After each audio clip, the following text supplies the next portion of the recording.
Halo Kripips, balik lagi bersama gue Davir dan ini temen gue. Lalu, Kami dari Criminocide.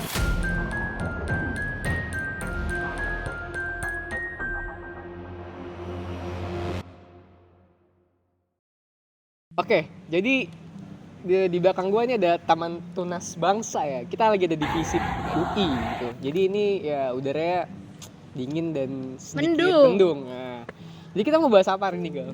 mau bahas mitos dan fakta Uh-huh. mengenai kriminologi. Oke, jadi kira-kira kayak kita ada satu pernyataan. Nah ini kira-kira Nanti dijawab ya mitos jawab atau nih fakta. mitos atau fakta. Ntar kita Oke. jelasin juga gitu sedikit.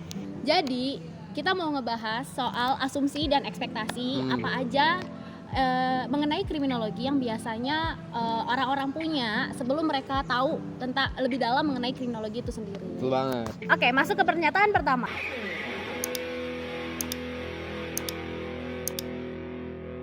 Bener gak sih di kriminologi itu kita belajar olah TKP secara teknis atau bedah mayat? Sebenarnya itu adalah mitos. Itu mitos, teman-teman. Sebenarnya kita belajar ya, kita belajar forensik. Cuman kita nggak belajar teknisnya ya. Kita cuma belajar teori-teorinya doang. Dan itu kita Betul. cuma belajar data-datanya di forensik doang gitu loh. Jadi untuk menjelaskan lebih lanjut, kalau di kriminologi khususnya ada di UI, bedah forensik itu tuh biasanya memang dibahas secara biologis dan itu disiplin ilmunya kedokteran. Iya, jadi kita nggak nyampe bedah kita nggak mayat nyampe ke lah sana, ya. tapi memang ada mata kuliah forensik yang nanti mendatangkan dosen tamu.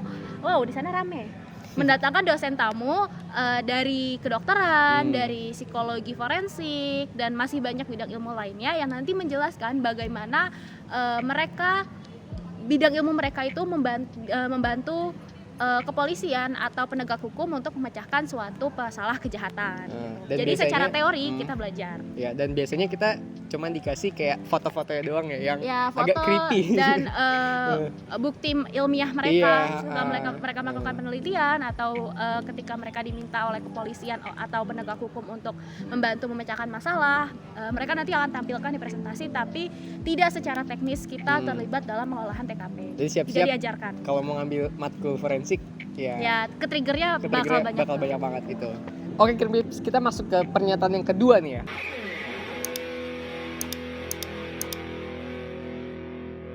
Apakah lulusan kriminologi itu outputnya bisa jadi detektif, mitos atau fakta? Kalau pasti jadi detektif, mitos. Hmm. Karena nggak melulu kan. Hmm. Tapi tidak menutup kemungkinan sarjana kriminologi untuk menjadi detektif atau intel. Tapi catatannya adalah kalau untuk memecahkan masalah kejahatan di Indonesia itu biasanya sudah dipegang sama instansi resmi seperti kepolisian. Atau kalau misalkan untuk intelijen itu ada Badan Intelijen Nasional, atau nanti kalau intelijen itu nanti Badan Penanggulangan Terorisme dia punya intelijennya sendiri, KPK punya intelijennya sendiri, BNN punya intelijennya sendiri.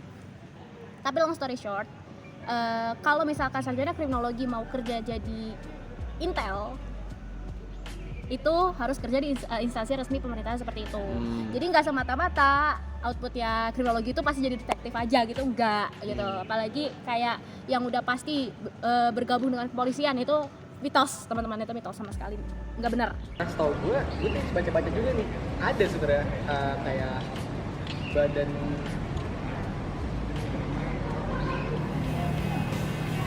tengok bintang buka. Dan setahu gue yang gue baca-baca kemarin itu sebenarnya ada badan detektif swasta gitu. Cuman dia kayak ngurusin masalah Bukan masalah kejahatan, iya, kayak perselingkuhan, orang hilang gitu aja udah. Receh-receh gitu. Masalah yang sifatnya privat gitu. Bener. Bukan yang kayak masalah kejahatan besar. Iya. Kayak pembunuhan. Biasanya itu udah dipegang sama reserse sih, kalau reserse kepolisian kalau nggak ngomongin masalah kejahatan.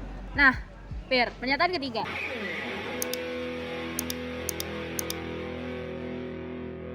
Sarjana kriminologi outputnya bisa kerja di startup atau di swasta, mitos atau fakta?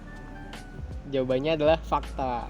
Betul, fakta. Jadi banyak banget lulusan kriminologi itu yang kerja di startup, bahkan BUMN itu banyak juga. Jadi ya sebenarnya kerja di startup itu apa ya?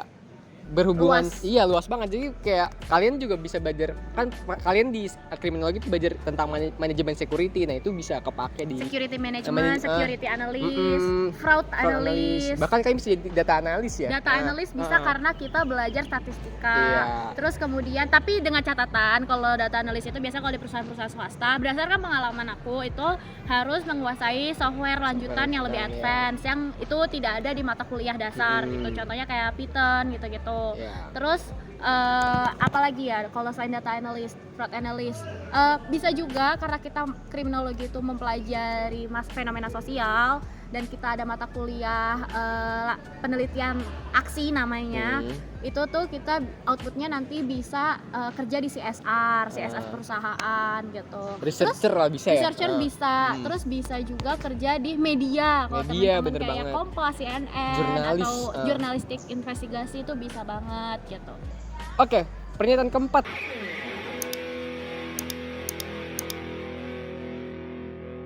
Jadi, apakah anak kriminologi itu belajar hukum? Mitos atau fakta? Iya. Fakta. Kenapa tuh? Kenapa tuh? Jadi sebenarnya harus digarisbawahi bahwa kriminologi sama hukum itu dua perspektif ilmu yang berbeda. Kita belajar hukum, kita belajar tapi hanya sebatas pengantar acara pidana dan pengantar pidana, hukum pidana. Tapi untuk lebih jauh dari itu kita nggak ada tuh di matkul wajibnya kriminologi gitu. Kenapa kita harus belajar hukum? Karena ketika kita mempelajari suatu masalah kejahatan di Indonesia, kita harus tahu konteks bagaimana sistem peradilan pidananya. Kita harus tahu bagaimana proses penyelesaian masalah kejahatan di Indonesia kayak gitu. Dan bagaimana regulasi yang mengatur kejahatan di Indonesia. Makanya kenapa kita belajar hukum. Tapi jelas beda dengan hukum karena kriminologi yang perlu digarisbawahi adalah kita belajar dari segi sosialnya, dari segi sosiologinya, dari kita melihat meninjau bagaimana masyarakat bisa mempengaruhi dan bagaimana kejahatan bisa mempengaruhi masyarakat kayak gitu. Jadi paradigmanya udah berbeda ya. Udah beda karena kalau kita tuh sosiologi, kalau hukum ya hukum. Ya. Positivis, benar. Ya kita juga sebenarnya belajar tentang pasal-pasal juga, pasal-pasal pembunuhan, KUHP sama KUHAP juga gitu. Tapi yang kita tinjau adalah apa yang sekiranya bermasalah di dalam regulasi itu, regulasi yang bersangkutan, terus kayak apa yang belum diatur dan bagaimana proses peradilan pidana itu berlangsung di Indonesia konteksnya. Oke. Selanjutnya Pierre, terakhir.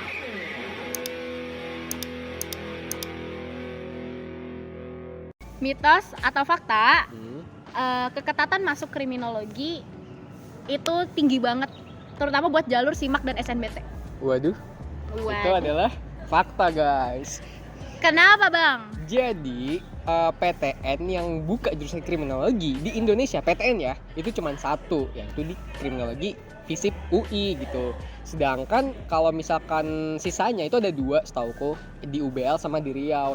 Nah, mereka tuh nggak pakai jalur SNBT atau SNBT SIMAK. ya, makanya peminatnya banyak di Indonesia dan setiap tahun tuh selalu meningkat gitu. Dan tapi PTN-nya cuma satu yang buka jurusan kriminologi, makanya keketatannya tuh tinggi, guys. Dan kuota gitu. mahasiswanya ya segitu-gitu Gitu aja. Kita nggak pernah iya. nyampe 100 sih.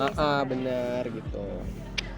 Oke, Krim Kips, itu adalah mitos atau fakta seputar kriminologi. Jadi kalau kalian tertarik mau masuk kriminologi, kita bakal doain kalian untuk masuk kriminologi. Kita tunggu nanti kriminologi, oke? Untuk tips-tips berikutnya tonton terus episode kami. Stay tune di Criminal Side. Bye bye.